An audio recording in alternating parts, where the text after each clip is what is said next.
recording. Nice to see everyone. I'm sure everyone knows by now we had successful passage of both the ER budget and the NMV budget last night, and all incumbents were reelected to their respective board seats. So I think it was a good night for both districts. Well, ER has a few new members on their board, but yeah, really pleased about the budgets and the support from our communities. So that is really great news.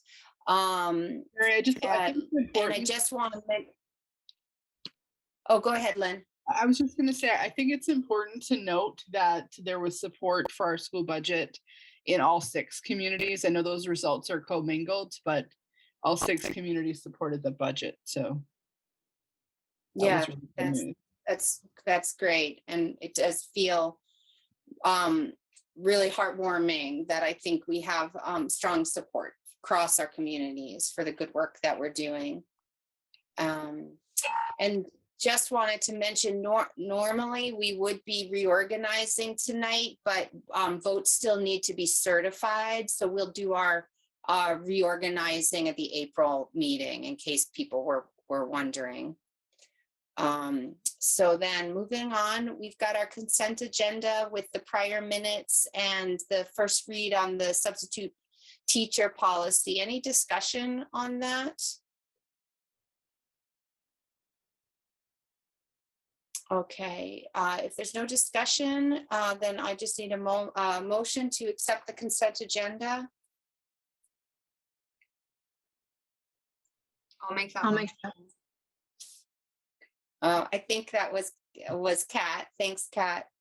By roll, Arlene. Aye. Emily. Aye. John. Aye. Kat. Aye. And is Miranda here? Miranda is not, but Erin is on now. Oh, Erin is. Hi, Erin. Hello. Did you hear the motion on the table? Yes, and I'm an aye. Okay, thank you so much. And Mary is an aye. So Lynn, any need to reprioritize the flow of the meeting? Yes, I do have a couple of executive session discussions, and I always like to put those at the end so that we don't have to keep people on any later than normal. So I will have an executive session under personnel and then another need under negotiations. So if we could put both of those at the end of the meeting, that would be great. Certainly, that's no problem. Okay. Morgan, do we have any visitors who'd like to be recognized for public comment? No visitors at this time. Okay, if that changes, let me know. So Rhoda, that brings us to you with the Bakersfield School Spotlight. All right, thank you. So tonight I just have a video for us. My dog's whining in the background. Sorry if you're hearing him. And so I will need to be able to share my screen. But it's a video. Okay. It is a video of kind of a year in review, even though we're only in March, but it's my last spotlight for this year. So I wanted to just, in this crazy year, show some of the great things that have been happening. And it's just a picture, a bunch of pictures of different things that have happened throughout the year, but I'll kind of give you a little background into some of the things you'll see. So there's celebrations and festivals that we've had, some service projects we've had. There's some literacy and reading buddies, some math and science pieces. Oh my word, my dogs. Music and the arts. Yeah, and so those are the kinds of things you should see. And let me just let them out real quick, and then maybe they'll be quiet for me to play the video. Good.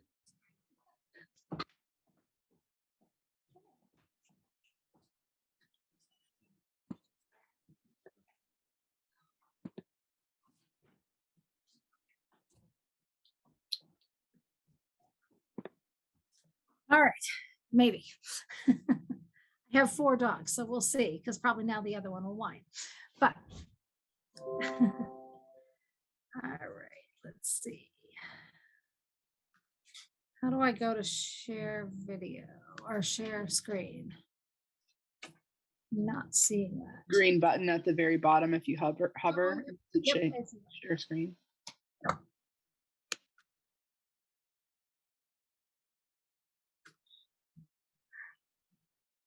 All right, are you all seeing that video? Not Seeing my yet. screen? Oh, yeah, there we go. Okay.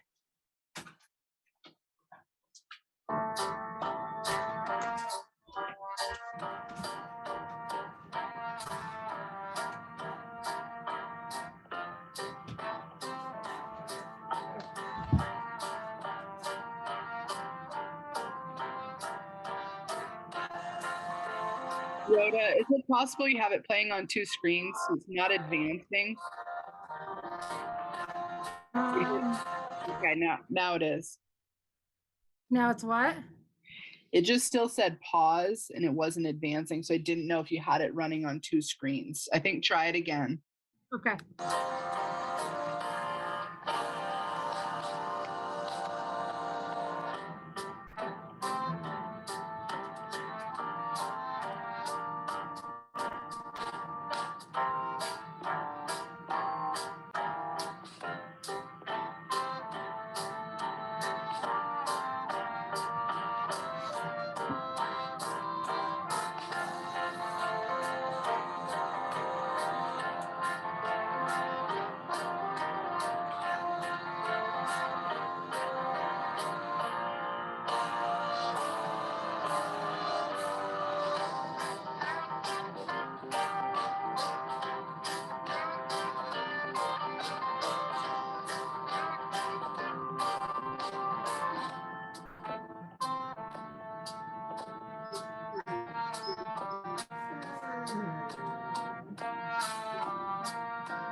I'm just gonna put us ahead a little bit because I know that Marty left a lot of space in between the pictures, so.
All right.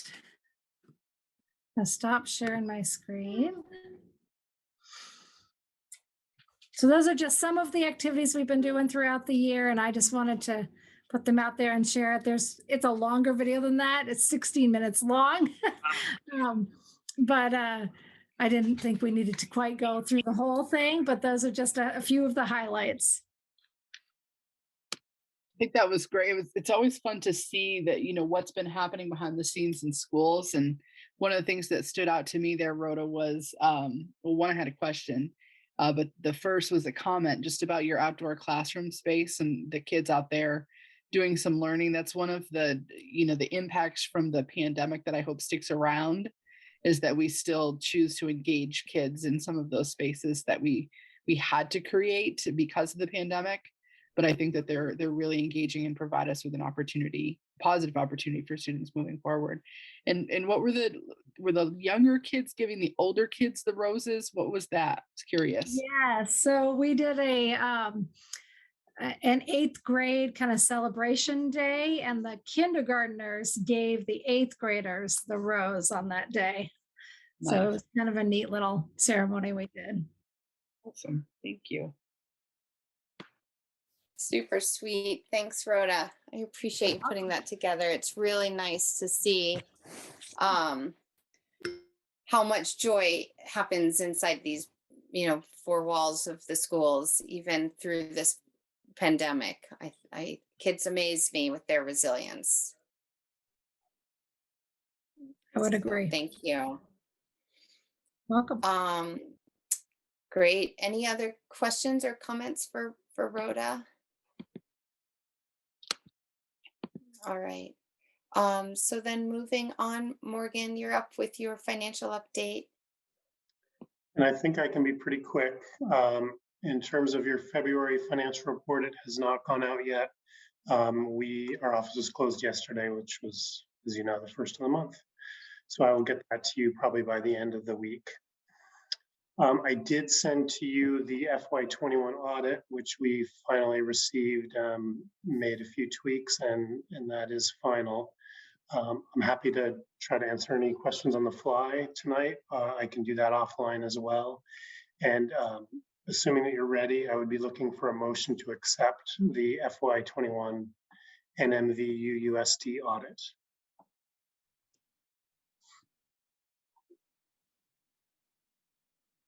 I'll make that motion to accept the FY21 audit. By roll, Erin, Aye. Kat, Aye. John, Aye. Emily, Aye.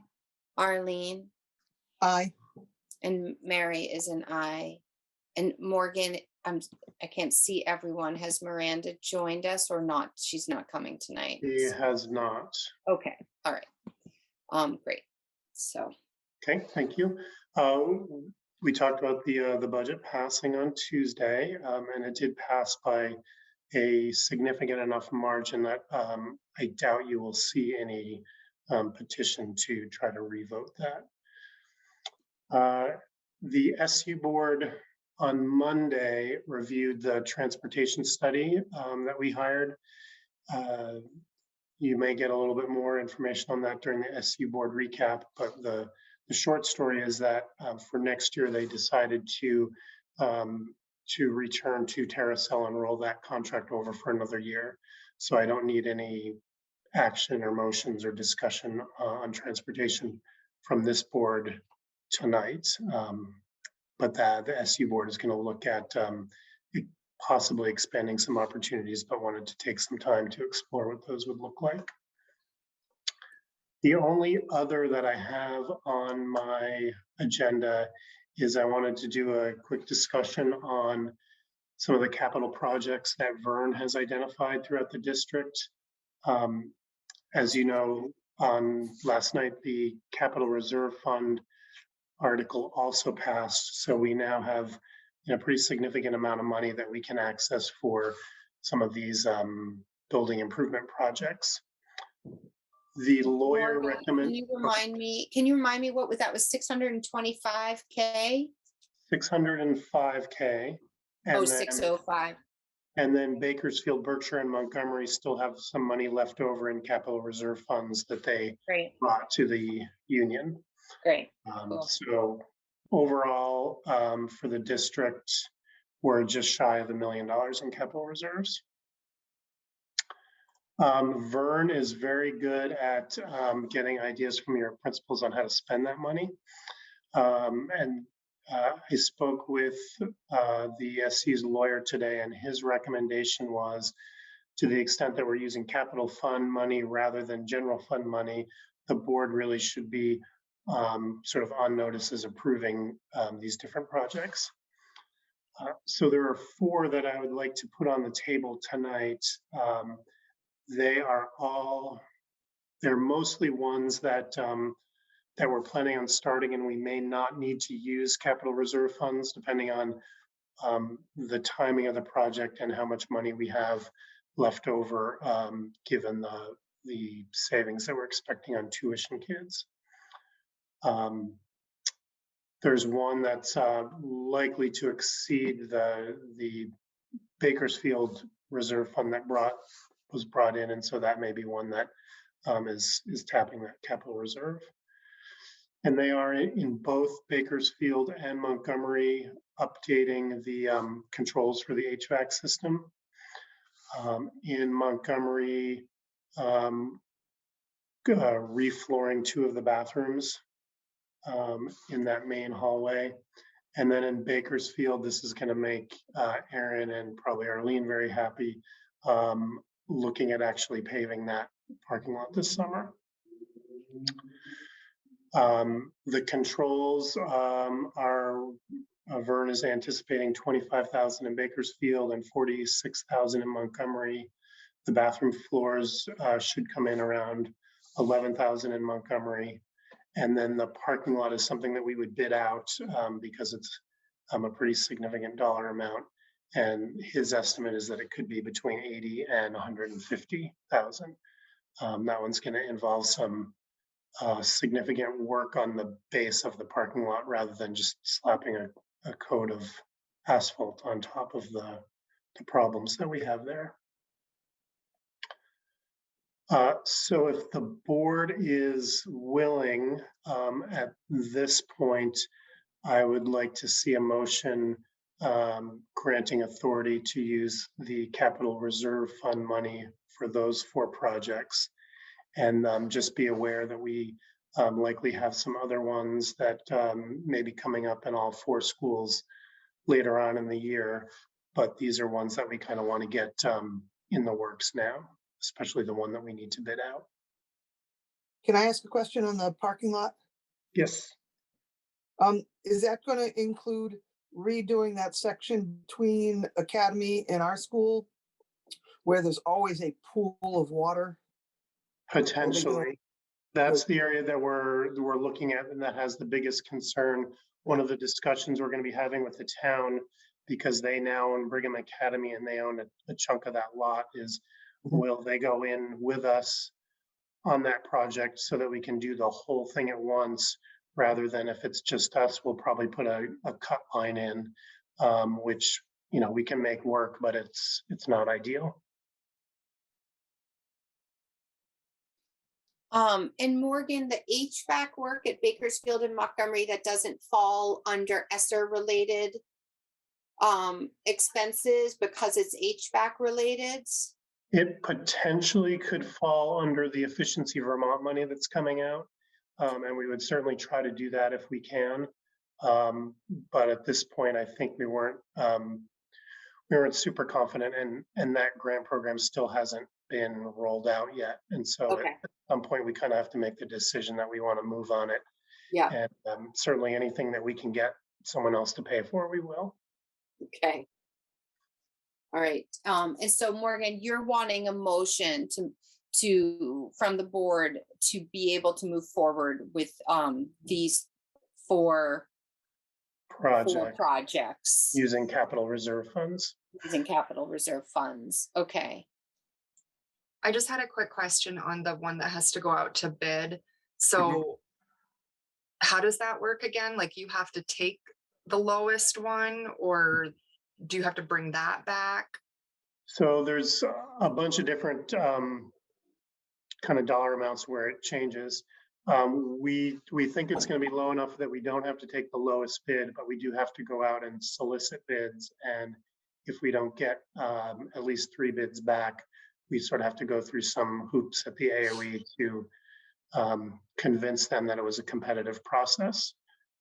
So Vern has already developed a set of specs for that, and I'll go over them in the next day or 2, and we'll be able to put that out to bid. Okay. All right, great. Well, I'll make that motion to allocate capital reserve funds for the, those 4 projects in Bakersfield and Montgomery.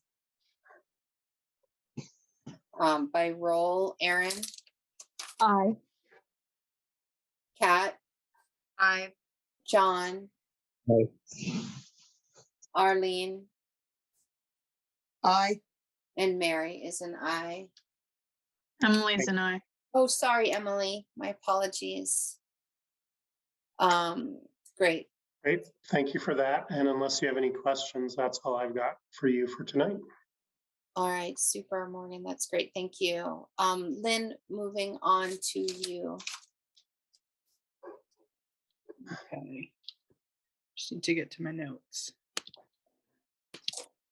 Okay, first up, I have a couple of additions to the board report that you received in your packet. So most, I believe everything you have in there is informational, but there's one thing that I'm going to need action on. So one addition to what you had in your packet is also the resignation at the end of the year for one of the Sheldon teachers. Rebecca Shute has notified us that she won't be returning to Sheldon. And I also have a leave of absence request that has come in.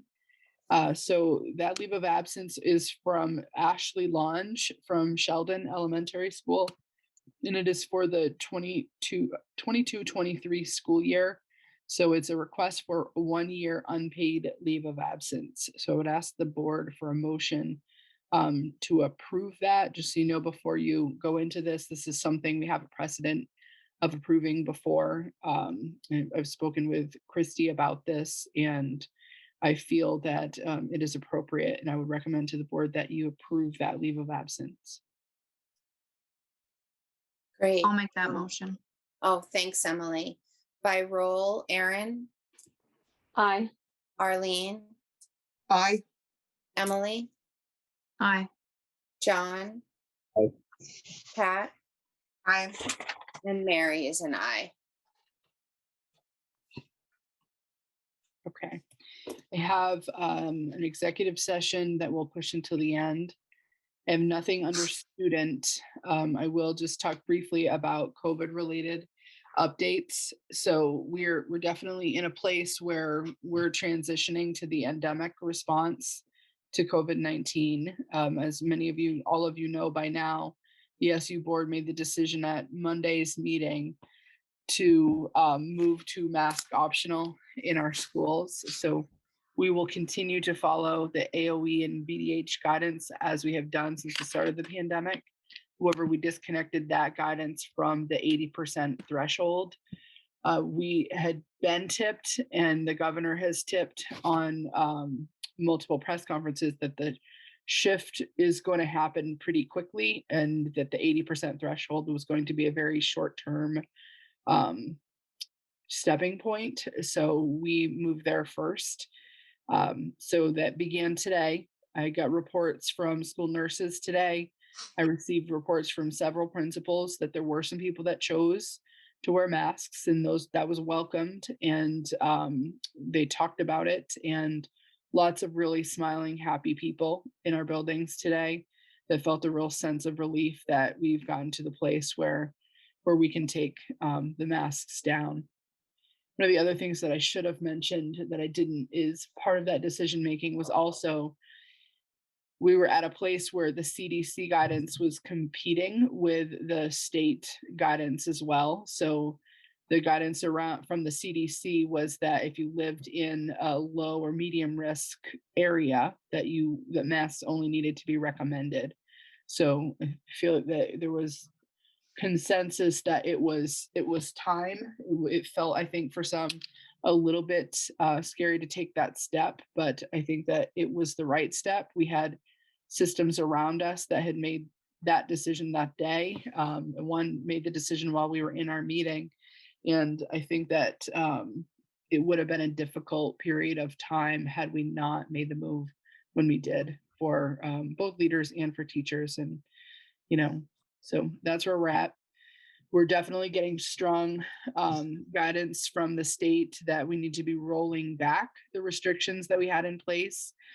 So, I spoke with the leaders right before the vacation, the school vacation, about making sure that if there are existing mitigation measures in place, that we continue to work to pull those back. So we're going to be seeing more opportunities for people to be in our schools. We'll see more opportunities to be engaging families at school, and we'll see fewer of the restrictions like barriers at lunch or sitting on one side of the table.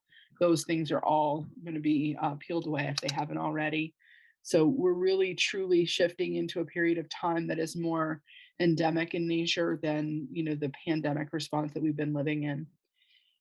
I think what I've tried to do in my communication is to say that, none of us has a crystal ball in terms of what comes next. And I think we all got to a place last June where we thought, okay, this feels like it might be over or coming to an end. And we got comfortable with that. And then the virus took a turn. So I think that one of the things for us all to just acknowledge and understand is this is what we're able to do right now, and we will have to continue to watch the virus. We'll continue to watch the guidance, and if something should change, we may need to go through periods of time where we get more restrictive for a period in response to whatever is happening with the virus.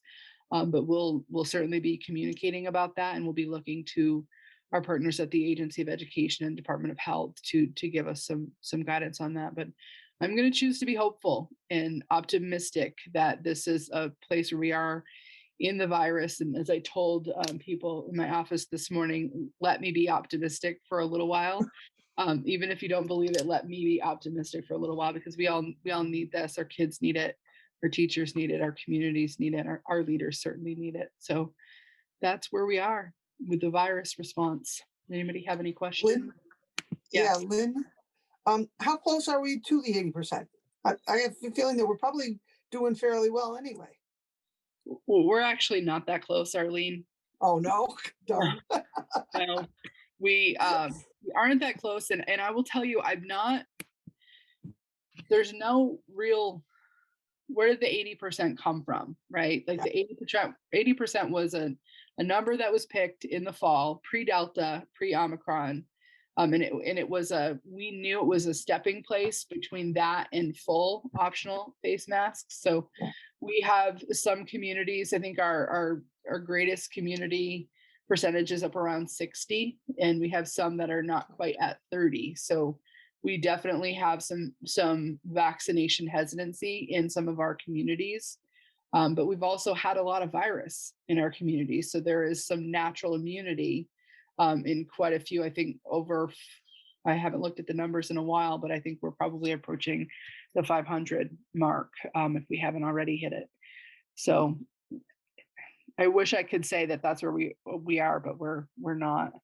We just got the numbers this afternoon, just so you know. Those weren't released previously. So if there's nothing else, I'll shift into legislative update.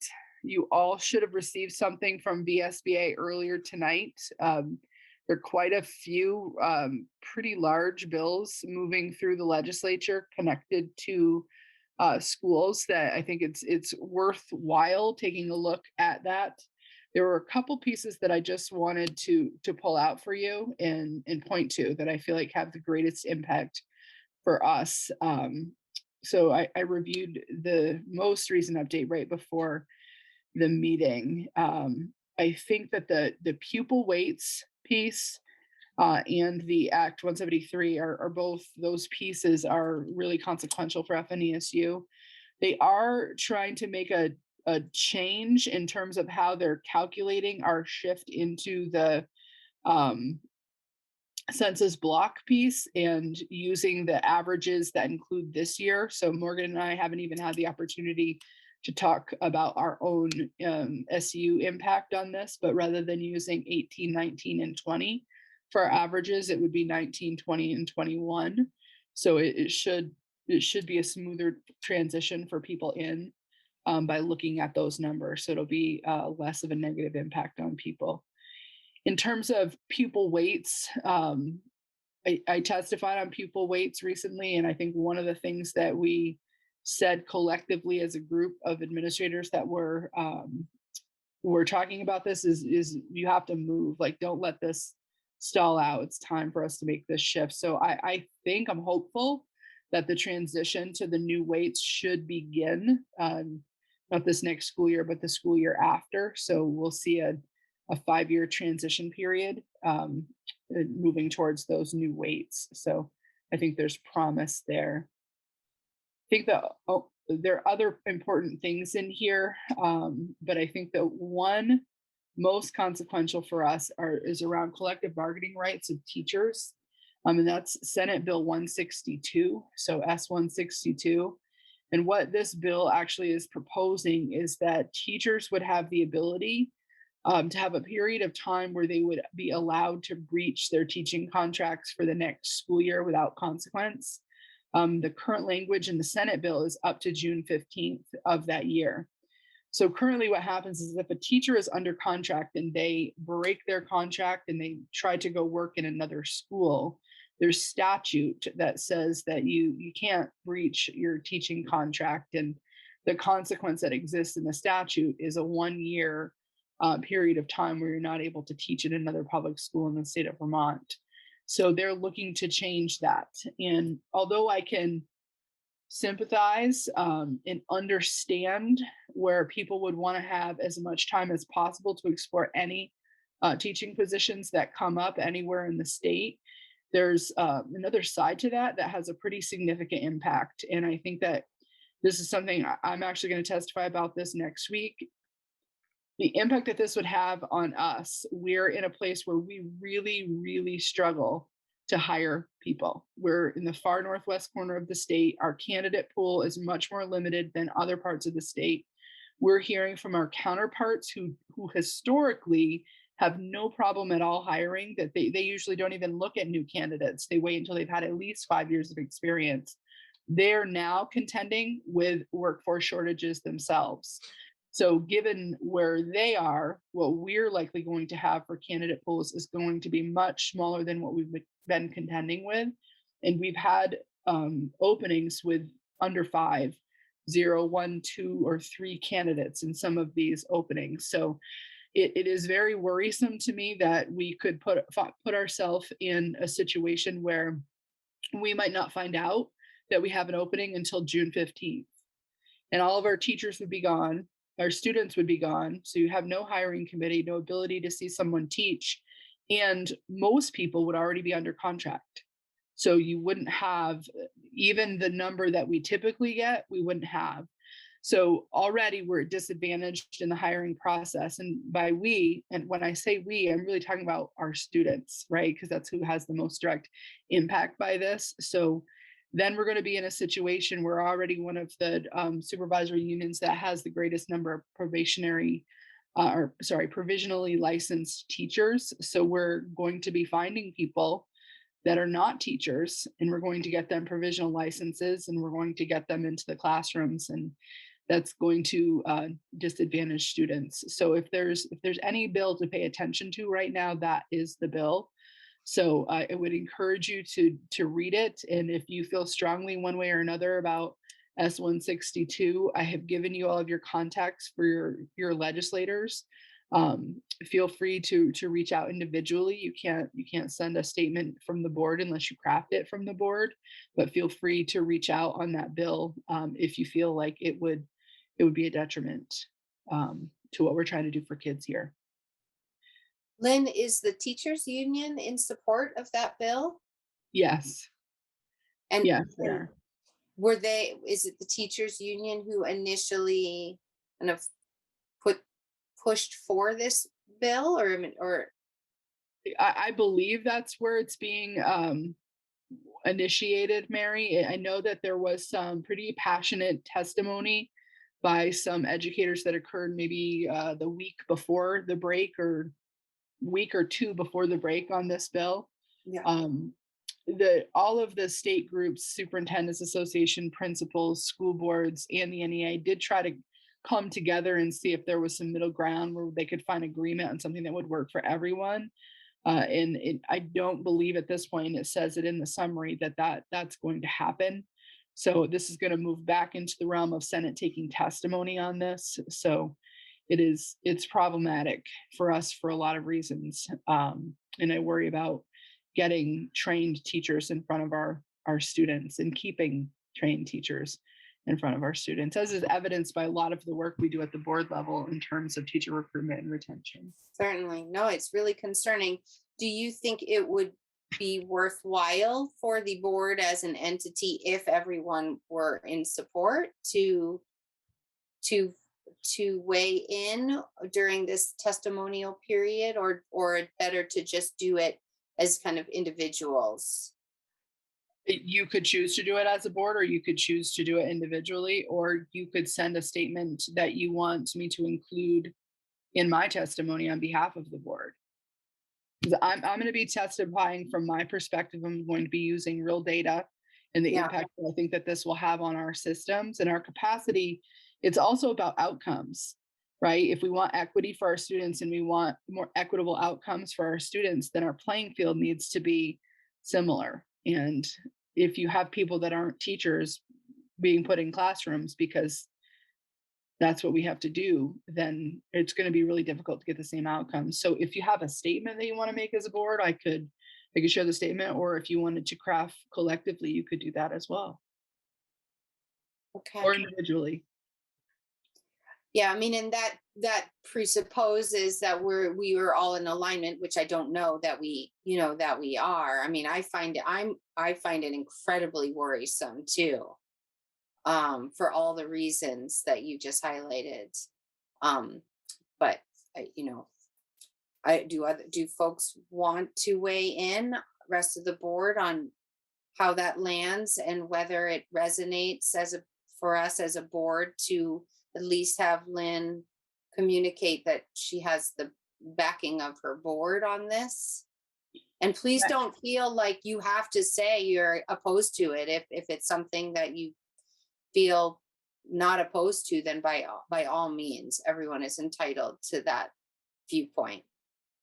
Mary, let me just add one piece in here, because I know I said it briefly at the beginning. I can empathize with where teachers are coming from, because they feel like they get under contract and then other positions open up that they wish they could Mhm. apply for.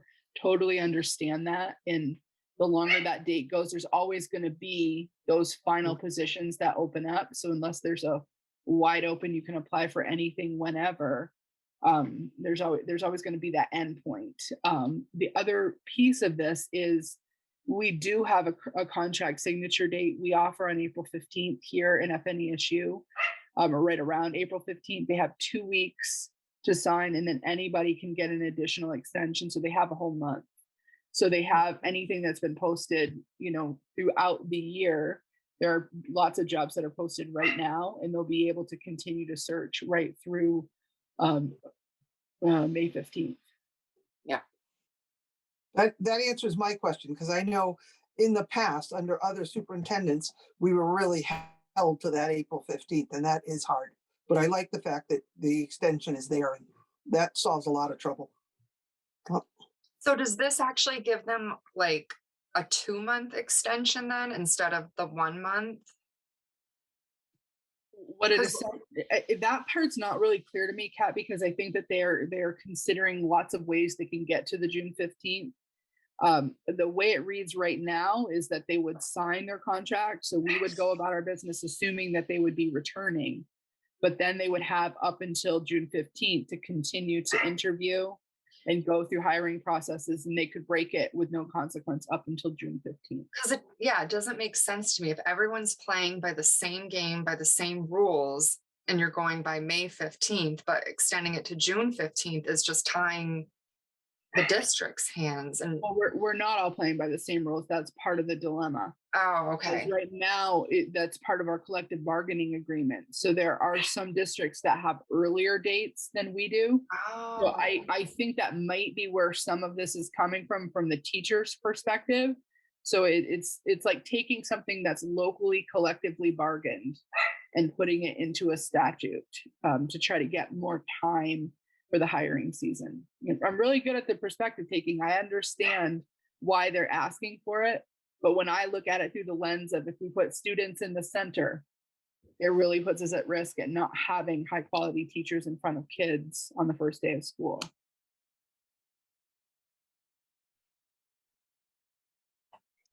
Well, Inland, I think it really speaks to the difference of being in our district and being in Chittenden County.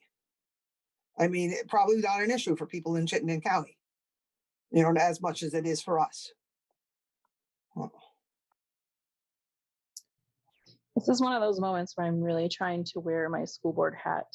And so in my school board hat, I have to think about, I really struggle with knowing that there are teachers who don't want to be in our district anymore in our classrooms. And so they are tied there because they're not willing to take that risk and jump and not sign their contract.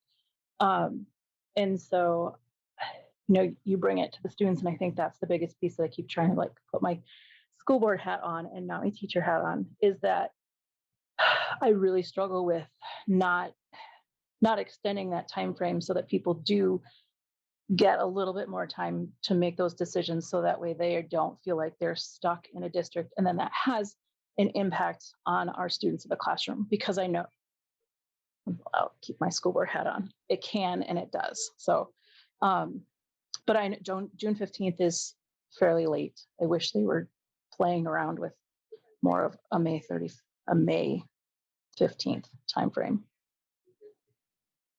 So I don't feel comfortable making a statement from our board. I don't mind people doing it independently, but I will just say that's where I stand.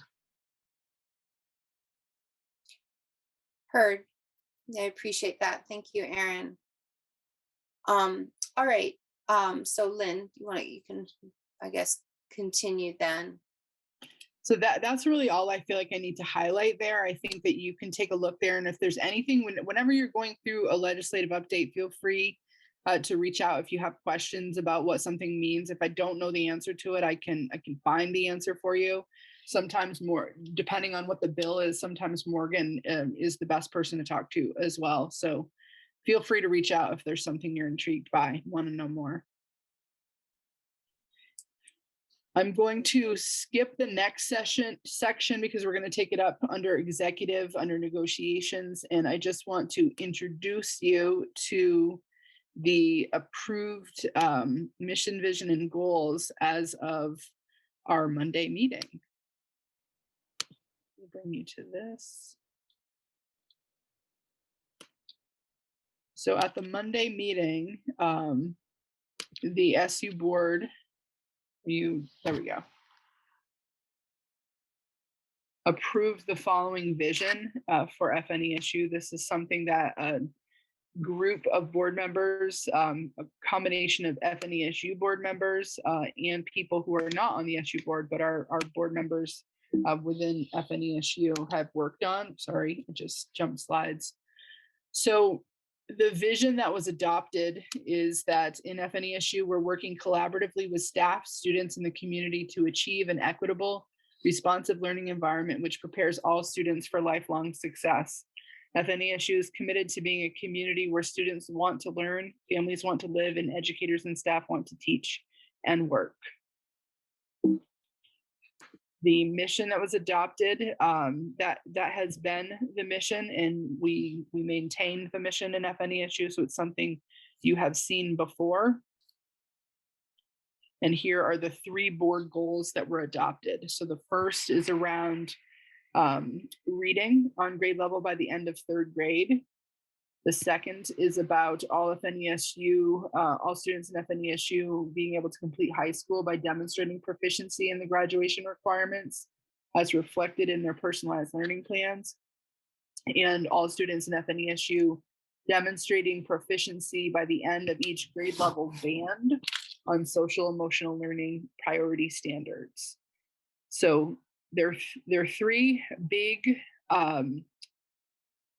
aspirational goals, and they're certainly in line with what our beliefs are in terms of all students. We don't want to make space for us to not think about making it okay for some students not to meet those those big goals. So we have in 5 years, that's what our goal is to be there for all students in literacy, in graduation, and in social emotional learning. So next up at the April SU board meeting, I will be bringing a board reporting tentative plan. So they'll be seeing, how we're going to propose bringing data to the board on a regular basis to be able to progress monitor how we're doing across the organization in terms of reaching those goals. So that's next up on the agenda.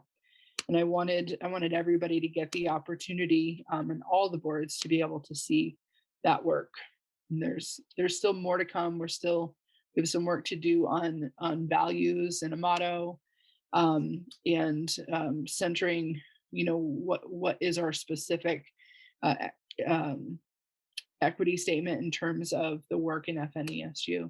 So there's definitely more work to come. At the end, we want to be able to pull all of this together in a framework for learning that's inclusive of all of that and outlines the action steps that we're going to use to get there. So there's some foreshadowing of what's to come. Any questions on that before I move on?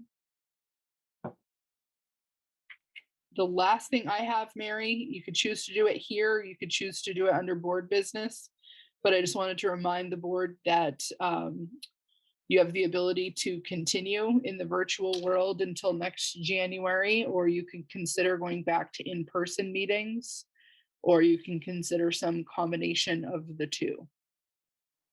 So I don't know if you want to take that up now, Mary, or if you want to talk about it under board. Well, it was definitely on my mind too. So I'm happy, but it's fine for us to have that conversation. I think it is time to talk about whether we want to resume in-person meetings starting in April.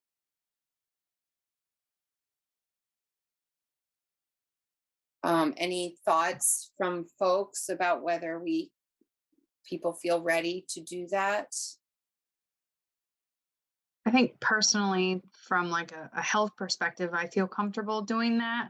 On a personal note, I feel like it's a lot more manageable to have these Zoom meetings with, I'm sure we all have a lot of things going on with 3 children, and it's just a lot easier to get to these meetings and have them start at a reasonable time and get done at a reasonable time. While at the same time, I miss being in the presence of you all physically. So there is that piece too. I don't know if there's a way we could come up with some sort of hybrid approach and every other month, something to still have that connection, but still, provide the flexibility that this is offered to all of us. But that's just my 2 cents.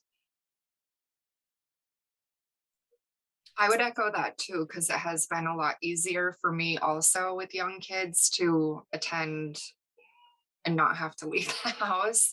But then, yeah, there is something to be said about being in person and seeing everybody. So it would be nice if there was a way to have that option, but I don't know, is there? We certainly have navigated the technology enough at this point where we could figure out how to be projecting. I mean, it won't be as easy to participate for those who aren't there, but we could. I remember that didn't we do that in Bakersfield? We had like one in-person meeting like late summer, must have been summer. When was that? But I feel like everyone who was on the projector, everyone that was on the projector, like basically couldn't participate. We couldn't hear them. Yeah. I think, Morgan, please feel free to weigh in on this. I do think that we have microphones now that we didn't have then, Kat, so it might make it a little easier. You want to weigh in, Morgan? Yeah, I guess I would say that if that's the direction that you want to go, we will work on figuring out the technology piece. It will never be as smooth as everybody being in person. But I know that like Lisa, when they were in person in Montpelier, she was down there for some of the meetings. And I think she was one that maybe had tried to Zoom in and it really wasn't that effective. 2 other points is one, at the end of this year, you will need to have a physical location, no matter how you structure some people zooming in or out. You will need at least some people in a physical location. And the other point I would just throw out there is that since we are doing these visits where we're rotating between each elementary school 2 times a year, I would hate to see a situation where the folks, say the 2 in Montgomery aren't going to the meetings in person in Bakersfield because it's far away, or the folks in Sheldon aren't going up to Berkshire because that's far away. Because one of the reasons that we were doing that was really to get you as board members exposure to some of those buildings that are not in your communities. It's a good point. Well, I mean, we could kind of move toward resumption of in-person meetings and try to improve our tech for those nights where, I mean, I am really sensitive to, especially the folks who have, young kids. I know that challenge well, even though I'm not in that situation as acutely anymore. So I would be comfortable with resuming meetings in person. I mean, it's nerve-wracking for me, and I think I've been open about this, that I am an immunocompromised person, and so I'm continuing to mask everywhere I go, and I'm just trusting my N95 and my boosted status to keep me safe and healthy. And so the caveat for me just personally would be that if we started seeing a lot more community spread from a new variant, I would start feeling less comfortable coming out. And I would still like for us to be mindful of our spacing and cracking windows and stuff. I suspect I will probably be the only person wearing a mask. I'm pretty used to it by now. I just rock the mask and I don't worry what people think of me. But I'm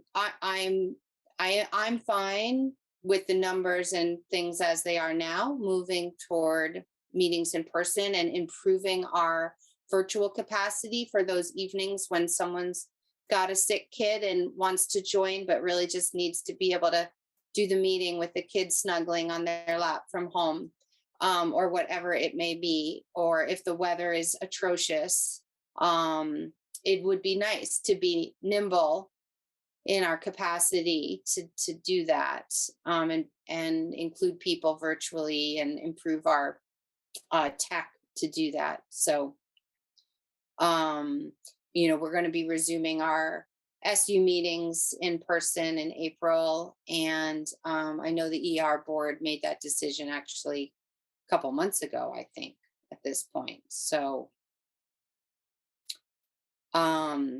anyone else, how does that land for folks?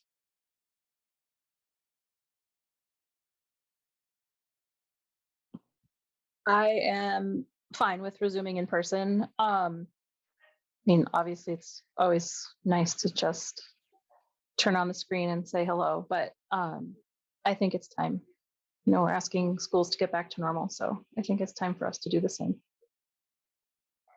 Great. All right. And so I guess it would be helpful, since I have no idea where we are in our cycle of meeting locations. Morgan, do you think you could kind of come up with what that schedule might look like?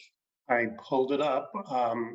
We've got it set through June, and it's Berkshire, then Montgomery, then Sheldon. So April would be in Berkshire. April in Berkshire. Okay.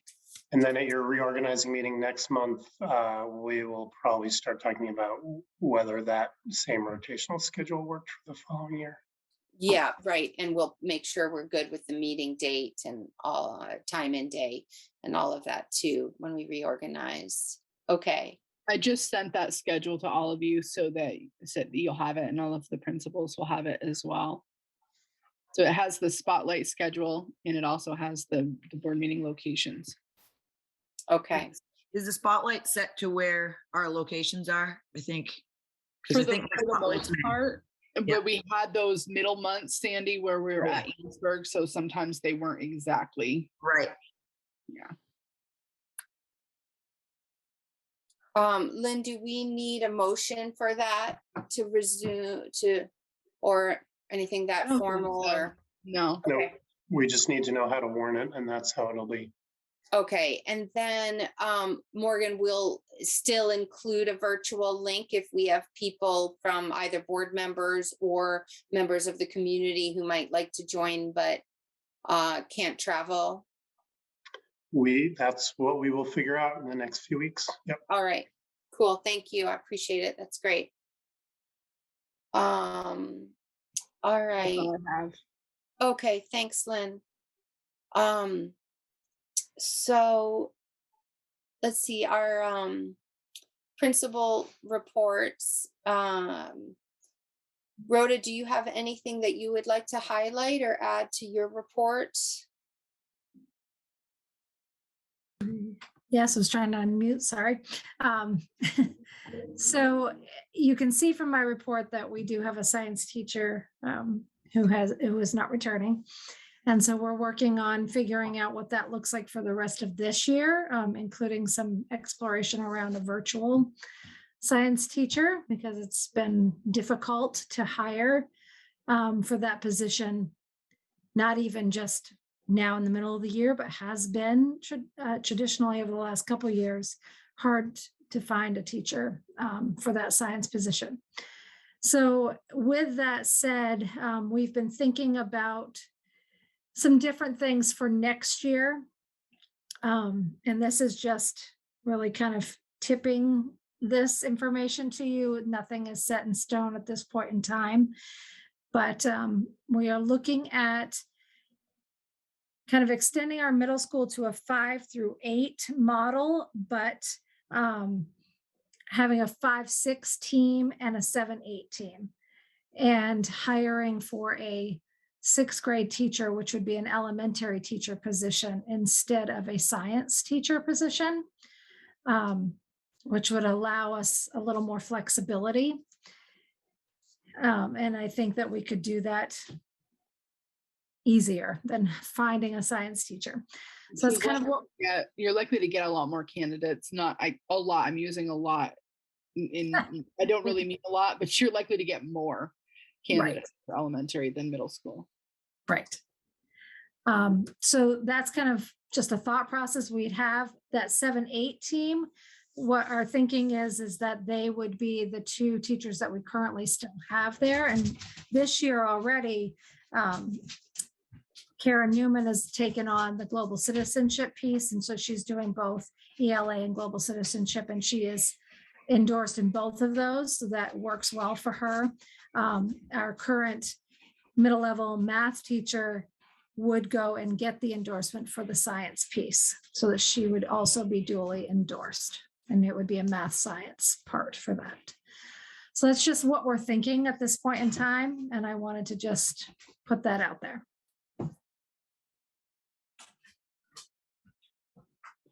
I just want to say a little bit more about what you started with, Rhoda. So the science position is open right now for the remainder of the year. There's no long-term sub that we've been able to find. We do have some restrictions around licensing. So we hire a long-term sub. If they're not licensed, they can only work 30 days. So we're in a tricky place in the year to be looking. Rhoda has not had a lot of success. That's one of the things that I went to at the National Superintendent Conference recently. And that's one of the things that I really was trying to look for in the vendor section. There's creative solutions for lots of dilemmas that you have in education when you go to a conference like that. And we did find a couple of solutions. One might be a future solution, but the current solution could potentially be contracting with an online virtual teacher who could be licensed in Vermont, and then using support staff to be physically in the room, but to restructure the teaching and learning so that it's on a virtual platform rather than having a teacher in the room. So we're exploring that idea and a couple of other ideas if we can't find a certified long-term substitute. Rhoda, I had just a question on the 7-8. your math teacher is willing to go after science certification? Excellent. Yes. Yep. We've had Excellent. a conversation. So in fact, she Great. brought it up to me. So that was good.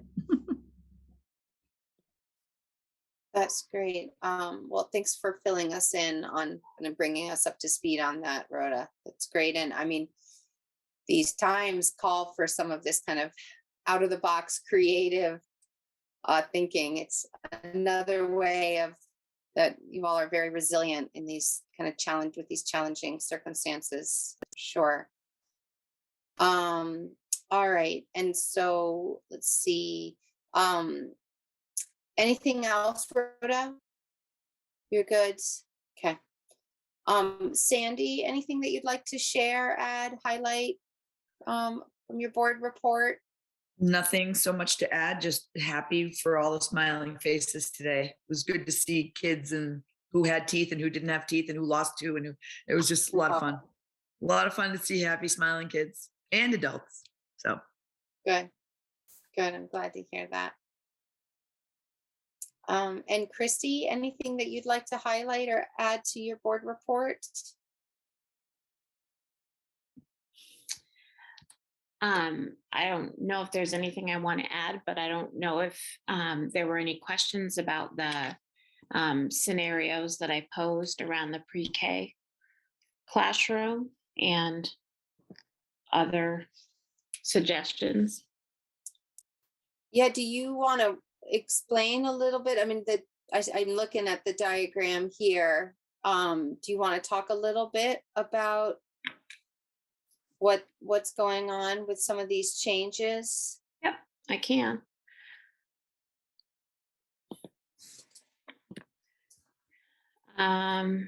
Morgan, do you want to share that, or would you like me to? That should be up on your screen now. Yeah, there it is. Okay, so one of, well, first of all, Morgan, Vern, Miranda, Morgan, Vern, and Miranda came and met with me over break, and we walked through the building and really took a look at, all the potential spaces. And so this was really something that we worked on together based on measuring and what we could come up with. There potentially could be other scenarios, but they probably would be a lot more involved than these right here. I want to throw out there that at the beginning of this year, I also spoke with Lynn about some concern around our multi-age 3-4 and how I felt that, especially given the pandemic, that teaching 3rd and 4th grade as a multi-age with over 20 kids, 20 or over kids in the classroom was incredibly challenging, and we are not getting the outcomes that you would hope. And when I look at the board goals and I look at that, 3rd grade reading piece, I worry. I have a lot of worry around that. We are growing in Sheldon. And when I project out, our biggest class is kindergarten. We have 40 students in kindergarten. We have 2 classrooms. So one has 21, one has 19, just because someone left. And we got a student who came today who might enroll in kindergarten. So that is growing, and that's at 40. Our smallest class is our 8th grade, and that's at 24. The next smallest class is 1st grade, and that's at 27. So and so we have the range of between 27 and 40, with most of the classes at in 30s, right? So kindergarten is 40, grade 1, 27, grade 2, 30, grade 3, 34, 4 is 32, grade 5 is 28, grade 6 is 32, grade 7, 29, grade 8, 24, right? So they're all at least a class and a half. So when they're in the multi-age, it's just a challenging situation. And we've tried to do a lot of different things since I've been at Sheldon, and it's been okay. The needs we're seeing right now are greater than the things we're putting in place for those students. So what I'm going to share actually attempts to solve or help that situation as well. So if you look down where it has preschool right now, one of the suggestions is to create, to divide that music room in half. So right next door is the music room, and that whole space is currently music.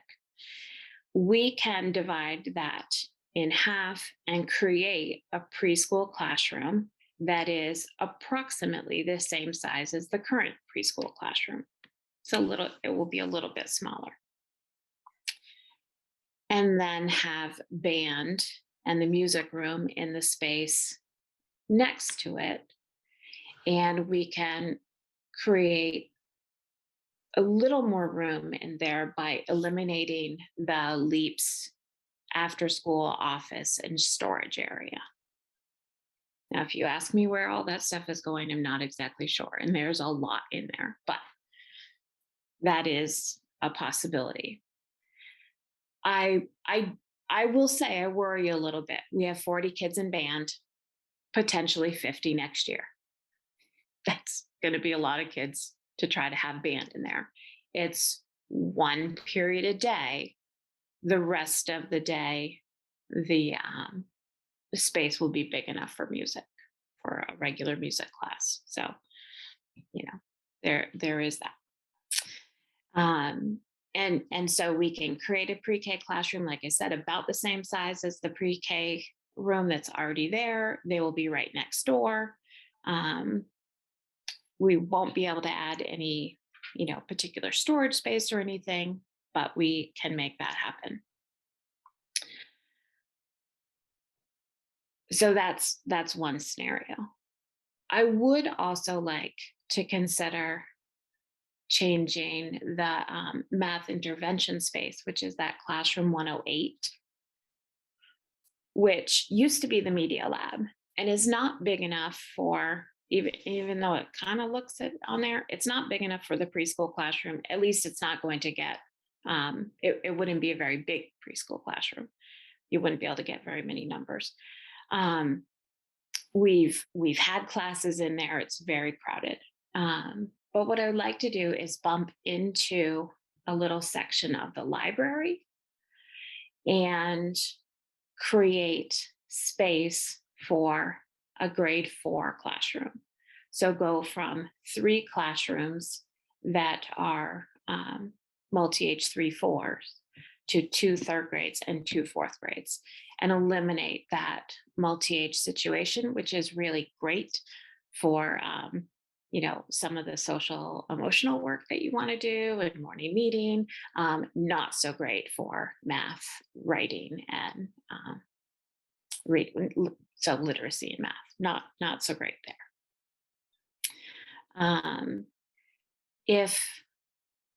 And Morgan and I are working on how to fund a grade 4 classroom teacher, because that is not budgeted. So we're working on that. If that didn't work, then we do still want to capture some of that space in the library, because I think that we can use it in a more impactful way.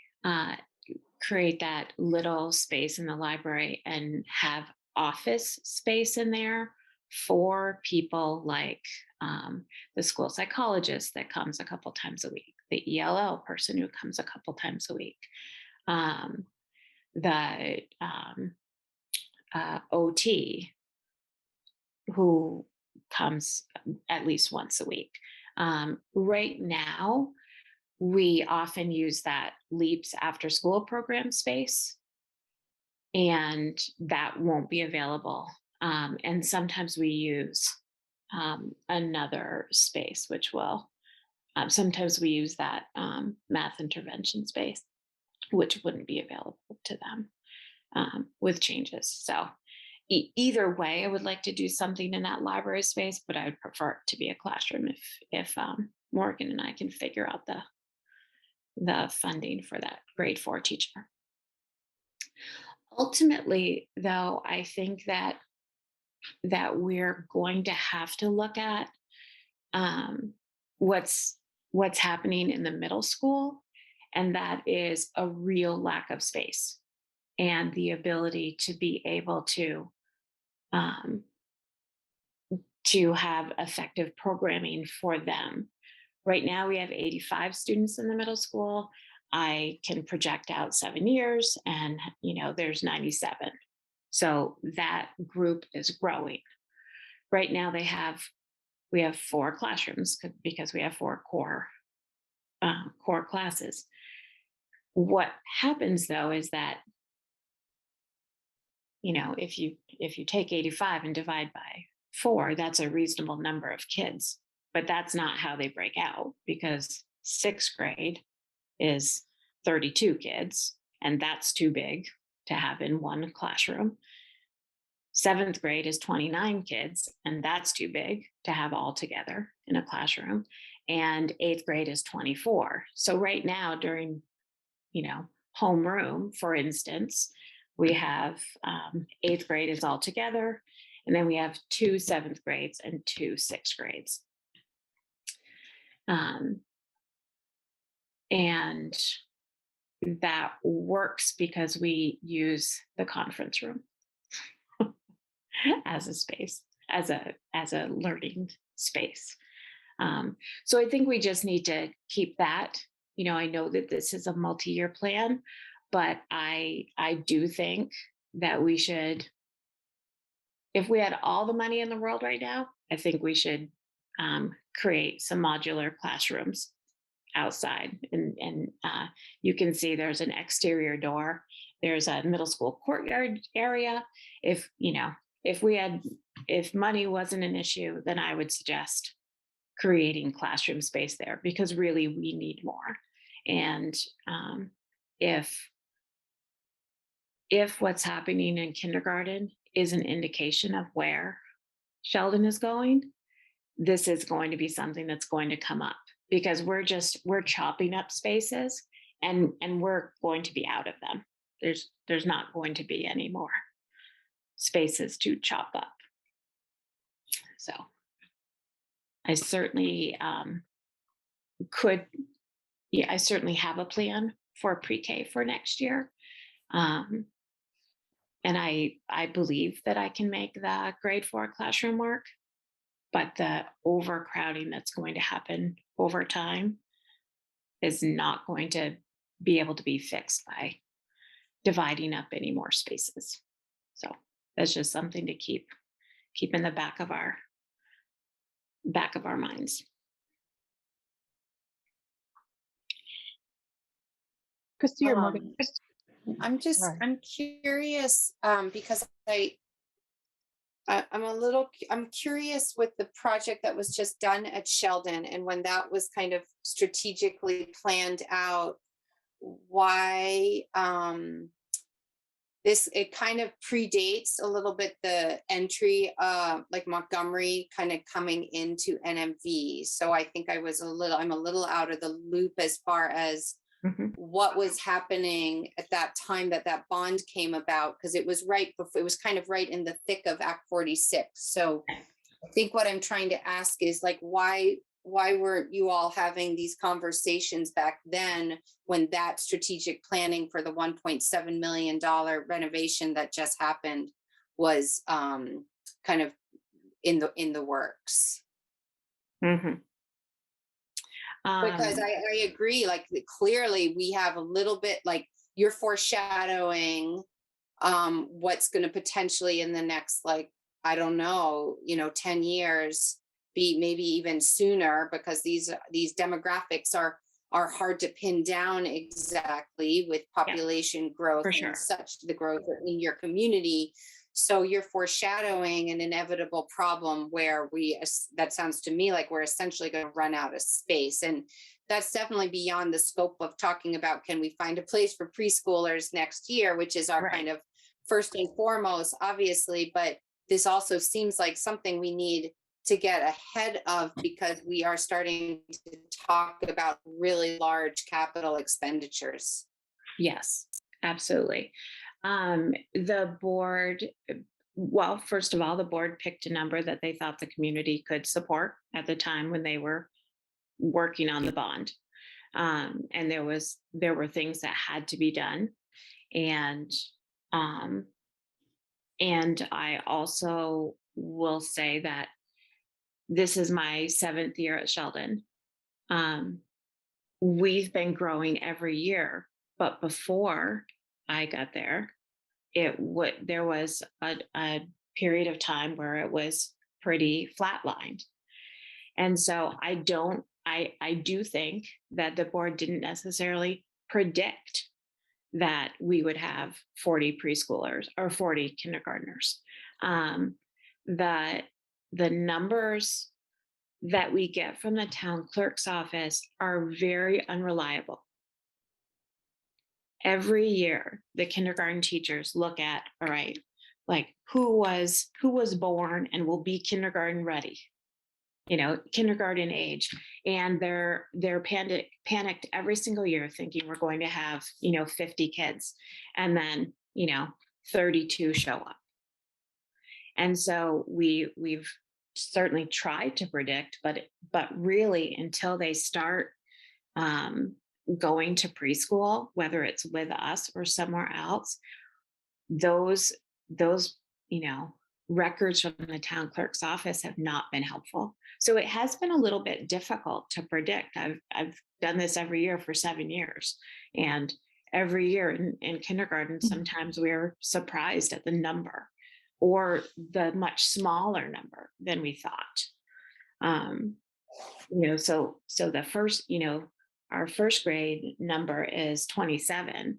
And I think if you asked either Sarah Farrar or Reagan Kelty a couple years ago, they thought there was going to be, 50 kids coming to kindergarten, and there weren't. So I think to echo Christy around, when we were talking about our bond and what needed to be done, it was a number that we went with to fix things that needed to be fixed, that were safety concerns, that were ADA concerns. Like Christy said, at that point in time, we did not have this anticipation or any indication that we were going to have a huge change in the residency and number of kids in Sheldon. I came onto the board. We were still with the other SU, and there had been an assessment done of the school and things that were like a must fix now. You might need to fix it, and then things that weren't a priority. And we literally took that assessment and everything that was like red flag, we said we need to fix this, and then that is what we moved on. The giant crack in the gym floor, that's why we have a new gym floor. It wasn't just because it wasn't cute, it was dangerous. And then of course having bathrooms that were accessible, having an entryway that was safe for our staff, for our students, for our principal, no real security. So the things that we did, and Mary, I believe I still have that assessment if it's helpful for reference, to look at what was indicated that we needed and what we did. So with this $1.7 million bond that we, got a yes vote on from our townspeople and that we all move forward with, did not create new space. It improved the quality and the safety of the space. And I agree, Mary, that this conversation is much bigger than a pre-K, but I do appreciate, Christy, you tipping us to that, because I don't think you can talk about needing more space for pre-K without talking about all the other grades, because those pre-K will be 1, will be 2, will be 3. And it's my understanding, just from my ear on the ground, that there's a lot of people who want to move to Sheldon. They love our school, they love NMV, this SU, what we're doing. It's kind of an up and coming place. You're close to amenities, yet you're still in the country. So people are wanting to come here. There are no houses for sale in Sheldon, and if they're gone in a heartbeat. So I anticipate us continuing to grow. There's also no developments happening right now in Sheldon. And I will say that if that changes, this will be something we'll have to revisit much sooner. You mean housing developments? Kind of alluding to what Emily said, like right now, the housing stock can't really support the number of people who may like to move there, but they can't find a home to purchase. But if people start kind of developing some land and putting up multifamily homes or whatever, then we're really in trouble. Emily, I appreciate that context. I mean, that backstory around, the kind of scope of work of that bond is really helpful to hear. And it makes sense why you were kind of dealing with the emergent issues in the structure, and not, and that this is a newer development, this kind of boom in the population and the kind of bursting at the seams. And, Montgomery dealt with this in a much smaller way many, many years ago, when we needed to add on our wing. I mean, it was so long ago, Morgan, I don't even remember now. But 2006-ish, somewhere in there. And so, right, I mean, it's a bigger conversation, but it seems as though it would be important for us to have on our radar for all the schools, but it seems most kind of prominent in the moment at Sheldon. How will we deal with burgeoning populations? Because if you really are looking at some of the trends demographically of where people, both climate refugees, so to speak, and a lot of people that COVID has kind of changed their lives. Vermont is really appealing for a lot of ways. So I'm not surprised that we're going to be finding more and more people moving into all of our communities, which is ultimately a good thing. We just need to figure out where all the kids are going to fit. So I have a question about all of our buildings, because I don't know. Are they all pretty comparable as far as like what they have in terms of like I know obviously they all have a gym, they all have a library, but do they all have like a music room? Do they have separate art rooms? I'm sure it's different school to school, and I was just curious kind of what that looks like. Definitely not the same, Kat. And I actually just had this conversation at my office today. I think if you're talking music specifically in NMV, you have 2 of your schools that do not have a music room. I think that Bakersfield and Sheldon do have a specific music room.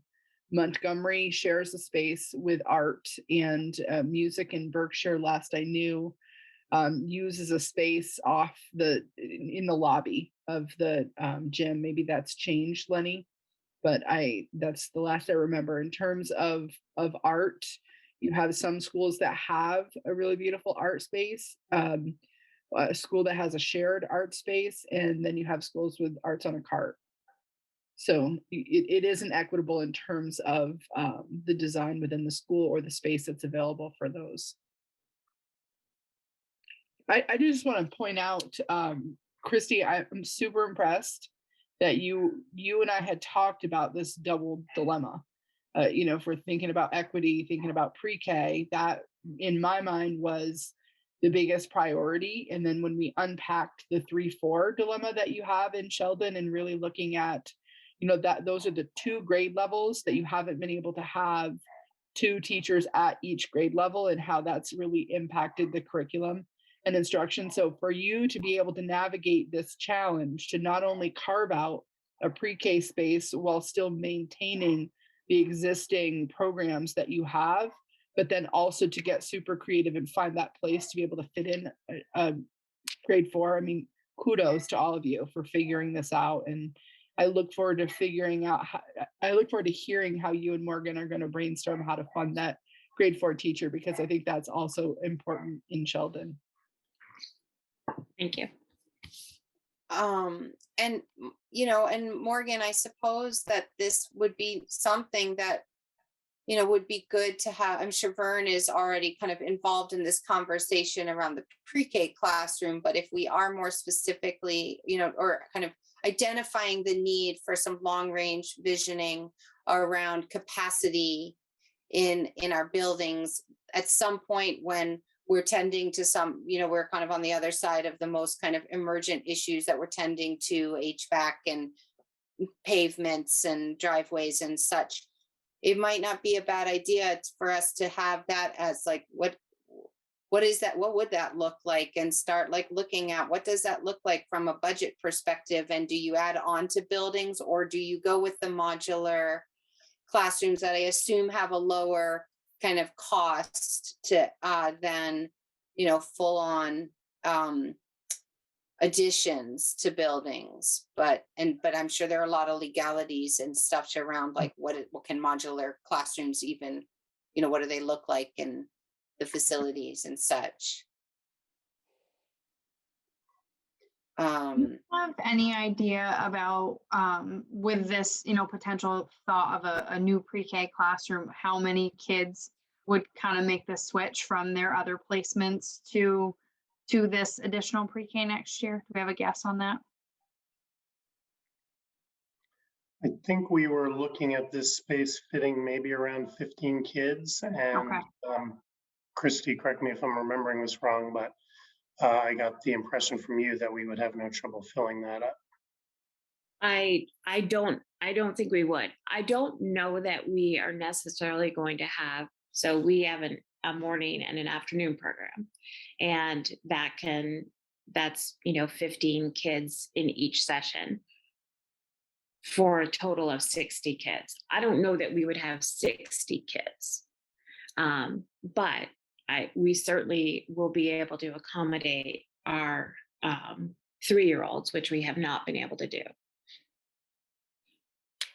My other question was, and I randomly asked this of Christy in an email last week, has there been thought of making this pre-K in Sheldon full days versus the morning or afternoon? I wasn't sure how many of the other schools in NMV have the full day option. I think if we're trying to draw more people in, I think the value of a full day program is pretty significant, especially for working parents who might not be able to pick your kid up in the middle of the day, and what do I do for that morning or the afternoon. I think that's why a lot of people opt for these other full day options. Just curious about that. So that is something, Emily, that our new pre-K director and I have been talking about, not just specific to Sheldon, but in general, looking at what kind of creative scheduling can we do to really look at what we're offering for our 3 and our 4-year-olds. So I don't want to speak for Chrissy because I don't know, maybe you've already talked with Melissa about this and come up with a plan for next year, but I don't think we're at a place yet from my perspective that she's ready to be able to say, we've analyzed all of this and here's how we can maximize to get to that. But you bring up a really good point, and I understand completely your point in what you're saying. Christy, anything to add to that? Only that Melissa was actually going to meet when I met with Miranda and Morgan and Vern. She was going to meet us at the building, and maybe we would have had some of those conversations. She was pulled elsewhere, so she couldn't.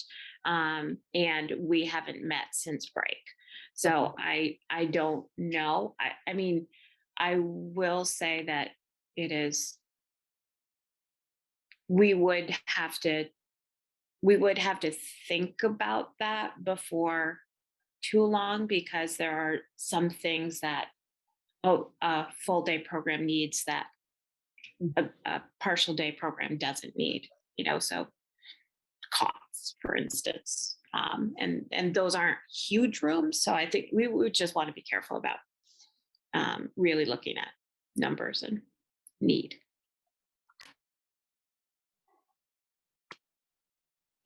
Well, thanks, Christy. I appreciate all of that.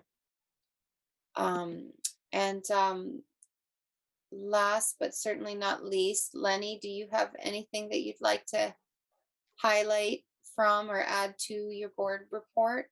And welcome back. Is this your, oh, and look, what a treat at your little one. Oh, Hi. I didn't attend to the fact that today was a board meeting day and this is my shift time, so mom can get her sleep. And of course. Doing pretty good at the moment, but this time of night is the witching hour time. So she's been cooperative thus far, but any moment now she could decide to trade her halo in for some devil horns. But this is little Miss Ivy Mae. You want to look into the camera? Ready? Hold on. Oh, She's kind of eyeing me right now. Say hi. She's congratulations, Lenny. That's so Thank sweet. you. I'm so happy for you all. Whole new world for me now. And right. One little beautiful moment about this is I definitely was worried. I was worried if I was going to connect to her. I was like, I don't know. And Katie carried her and everything. I didn't really do much. And then literally the moment she came out, I never had this feeling before, just instantly, just a thunderbolt of connection between me and this little creature. In me, I felt profound connection to her. So it's been pretty wild and pretty awesome and pretty moving and wild stuff. I'll say that much for sure. It is. It's a wild ride. It's a wild ride. Right. But that's just lovely. I'm so happy for you both. I believe, if I'm not mistaken, this might have been Lenny's first day back after welcoming Miss Ivy. So welcome back, and I'm so excited. I've been dying to get my eyes on this beautiful baby. So I'm so excited that she could join our meeting tonight. Yep, a new member of the community, that's for sure. Right. I don't really have any big things school-wide, but I could say that I'm trying to remember some stuff. So student learning celebrations, we had our first kind of whole school PBIS celebration. We kind of were waiting to do one of those until things were a little bit more COVID appropriate.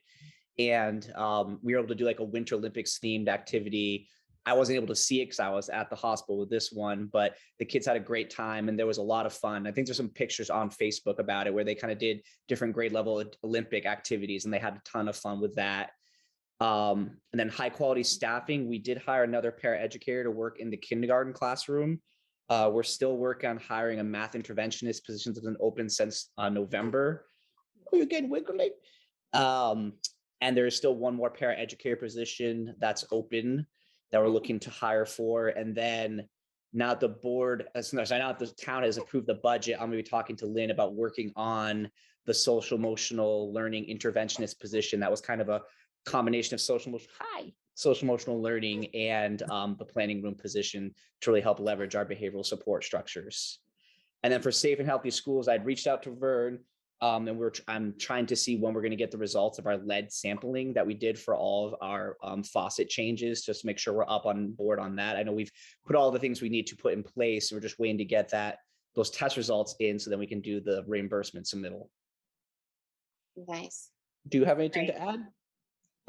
And more milk, please. Oh, bless you. Oh, that sneeze is so gosh darn cute. It's the first time she does, oh my God, a little human. Oh, I just love her. Oh, she's so sweet, Lenny. Yeah, it is funny. All kids are perfect. We all love our kids, but she has been she's not very cry. The whole day she's kind of chill and just hangs out. And I think she smiles, even though they say the real smile doesn't come in until 2 months in. But she definitely does some little crooked grins and stuff. But then the first night the witching hour happened 4 days in. I was like, what is this? So I kind of joke that she saves it all up for dad's shift, the evening shift. That's when she gives it. But it's fun nonetheless. All right, I'm going to close the camera and get back to feeding. All right. Thanks, Lenny. Take care. All right. Well, that was a really nice treat. All right. So on here, Lynn, I have an update. Well, oh, does anyone have any future agenda items that they'd would like to mention now? There's always time. Lynn, can you clarify this for me? Regional Advisory Board for the Tech Center? I don't know who put that on. That's Kat. Okay, Kat, do you want to share that? Yes, I'm so glad it was on there because I didn't see Oh, it. So I was good, thinking maybe I got pushed off the agenda. So yeah, I joined the Regional Advisory Board, I think it was last fall, maybe last spring. I don't remember anything. But so it's the Regional Advisory Board for the Cold Hollow Career Center, and then the St. Albans Maple Run Tech Center is also a part of this board.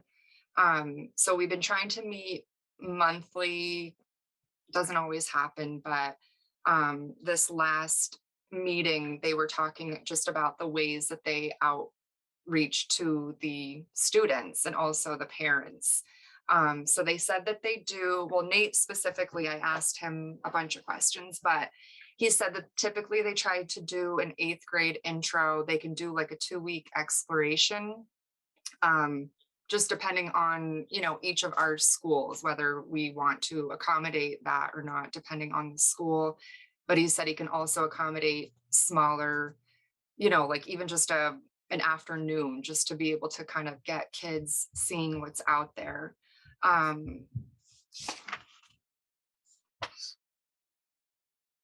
just looking at my notes here. And so Lynn, correct me if I'm wrong, but he did say, I hope I can say this, that a human services program has been added to Cold Hollow. Yeah, so you have to carry the whole weight of this report because I've missed the last 2 RAB meetings. No, that's okay. But yes, so that is that's a brand new program that's going to be focusing on both education and human services and trying to recruit people interested in going into those fields. Yeah, no, it sounded great. And I mean, he said that he was working directly, I don't know if that was also from you and the ER board, but trying to create that pipeline for new teachers. And it was interesting because the Leanne from St. Albans, the director there, she was saying that she had some seniors in their human services program that have actually been working as paras in elementary schools this year. I think that was more, I don't know if that's allowed in normal times or if that was just because in COVID times they were able to do that. And then we don't have a med program, but St. Albans has a med program. And I just thought this was really interesting that they had a student there who has his LNA. He's a senior and he was working at one of the senior rehabs, making $30 an hour this year, his senior year. Wow.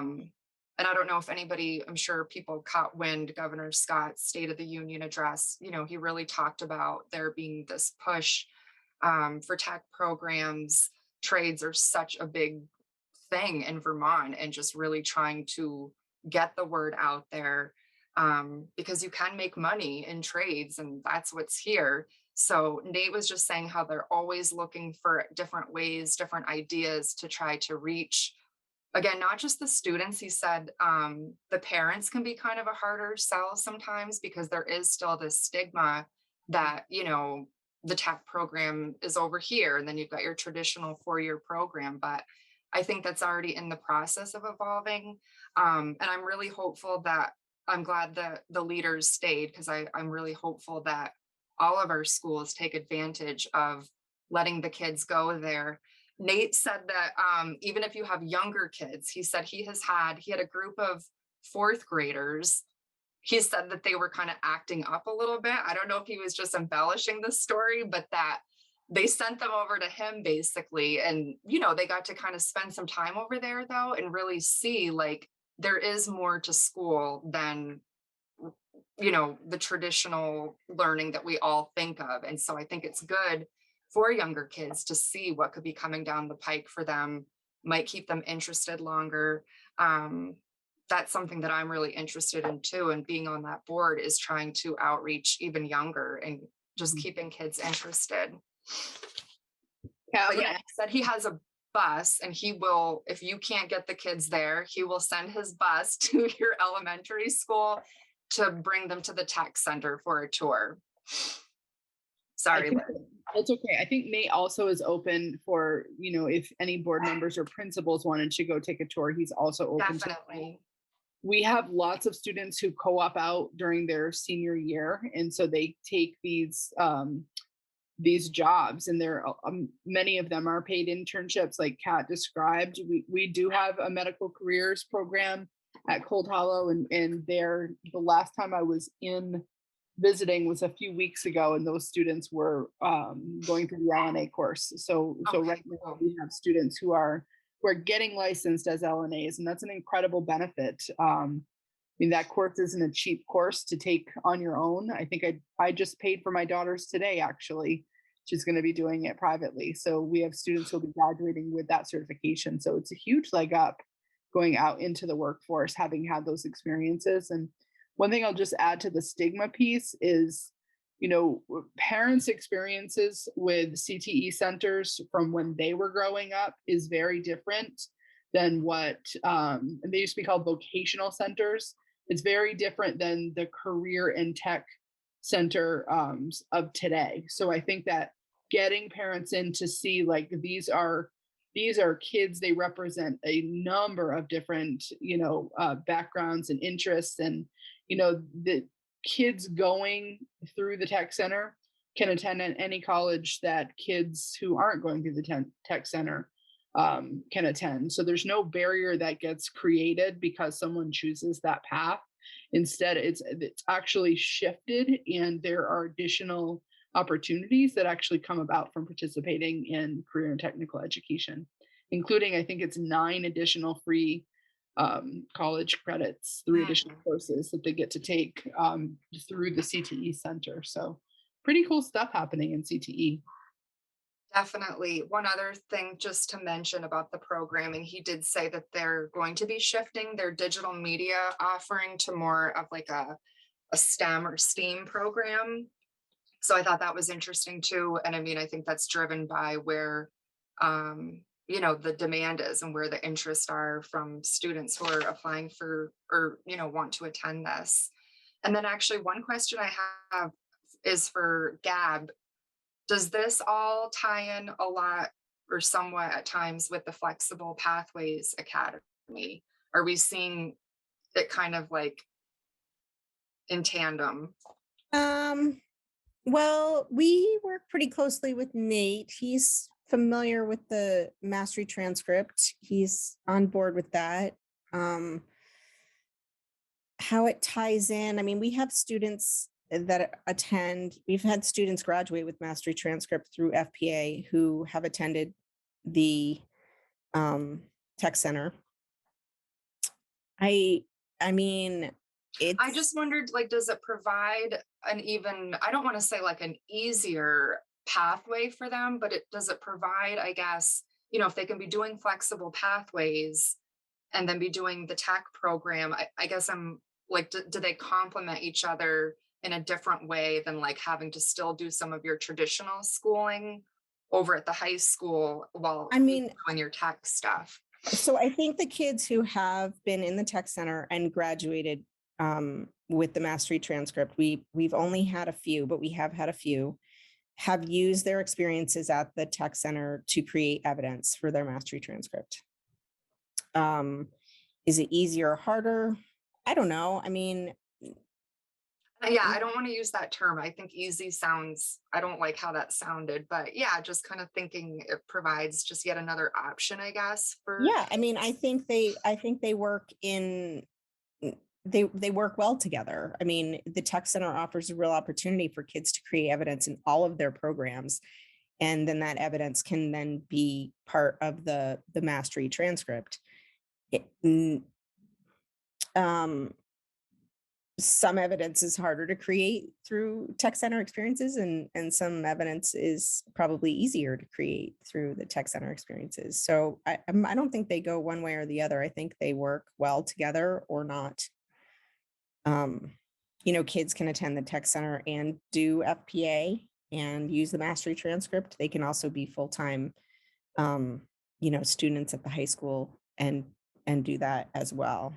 So, but NEAT is very familiar with what we're doing, as is Levi, the work-based learning coordinator is familiar with the system, and they know about the options. They know how to recommend kids. So, yep. And I just had one more question. If just any of our principals wanted to speak at all to, I mean, do your 8th graders, do they go on a field trip to the tech center, or does anyone come to you? Like,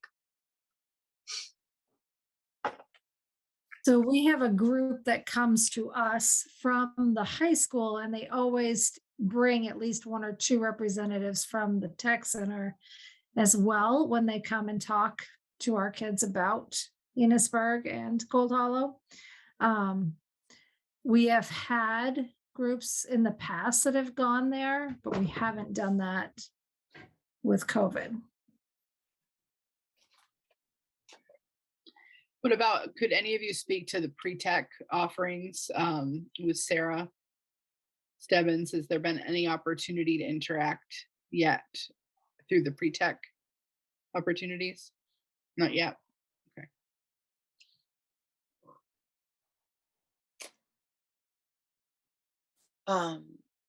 Thank you, Kat, so much. yeah, that's all I have.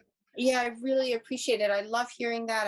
I'm so enthusiastically supportive of these programs and getting kids into the trades. I love that we and I hope we just continue to kind of build our resource capacity in that arena. So that's great. Such good stuff. And I don't know a lot about it, so that was really nice to kind of be brought up to speed. Thank you. So then we've got our SU board report. I'm happy to do it, or if Kat or Emily, would you like the spotlight to run it down? I can try. Funny, it was like 2 days. It was only 2 days ago, but I don't remember anything. I have a few. I took some notes during the meeting because my brain's like a colander these days. I mean, I would say the biggest part that we did as Morgan alluded to, was the transportation study. It was a 3.5-hour meeting. So it was a doozy of a meeting. A substantial chunk of it was devoted toward this really comprehensive transportation study. It was an impressive body of work. And very, helpful to really hone in on the minutia of how we kind of handle our transportation across the SU, and hear where we are, kind of solid and doing a good job, and seeing ways to have better efficiency, potentially more offerings for routes, and shortening, time. A lot of conversation around the length of time kids are spending on the bus. So because it's such an enormous report, and there's a lot of detail to unpack, we really kind of separated out the need to go ahead and renew our contract with TerraCell for the upcoming year, and not implement any sweeping changes in the moment based on the report, because there's just too much to unpack, and that would be rushed and not thoughtful and thorough. So Lynn and Morgan and I are going to have kind of a little subcommittee to kind of look through the report, and when we have a little more time, and really think about what recommendations we might kind of pull from it, and try to initiate potentially for the start of the school year. But I think my sense is that if we're making any big wholesale changes based on the report that'll be maybe more like 2023, 24 school year. But we may surprise you. Or maybe the leaders are hearing this for the first time too, Mary. So there's going to be Oh, an opportunity sure. for leaders to navigate some of that transportation study, and for them to be a part of this small subcommittee to really look at, Yep. of the things that were outlined, what would be our biggest, highest impact priorities that we would want to lean into. Yeah, no, I agree. I mean, and that would be really helpful to have all building leaders kind of weigh in. And I mean, I don't know if they have already seen the report, and if they haven't, if we can share the report with everyone, that would be a helpful place to start the conversation, because certainly my sense is that all the leaders have a much have that kind of insight into the real, like, nitty gritty details in their respective towns of how the bus routes are or are not working, what could be improved. So when we dive into those conversations, it would be super helpful to have you all join us if possible for some of that discussion. So we'll more on that later. And then, I mean, I think one bigger potential thing we talked about was the shift to potentially to a trimester system. So Lynn shared kind of a little bit about what that could look like, and the benefits as far as instructional time when you are in a trimester system. So that was another point of discussion. And I mean, that was really those were the biggies. Can I just add one? Dawn. Oh yeah. Yeah, Dawn did her spotlight, and she gave just a really nice overview, really nice pictures and everything of, different food and the salad bar and Sheldon. It was really just, it's always cool to see inside the schools, but I was really impressed with the survey that she took among the students, and is just trying to dig deeper and explore everything from what kids like, what they don't like, kids who, what are their insecurities that are making them not even go up and get food sometimes, which I think is obviously a whole, social emotional thing too. So it's really amazing to see how just even in food service, the work that's being done, and just this big picture overview and tying it all together and just trying to improve. So that was awesome. Yeah, that was awesome. That was such a good presentation. The survey was really helpful to dig into some of those issues around the food. And Dawn is really just doing such a tremendous job. We're so fortunate to have her in that position. Yeah, thanks, Kat. That's great. Appreciate the reminder. Anything else, Emily, Kat, that yeah, and then we did the mission, which Lynn shared, the kind of the goals that and adoption of those. So I know there was more, but I think those are the highlights. The masking discussion, which we already Yes. Right. Yeah.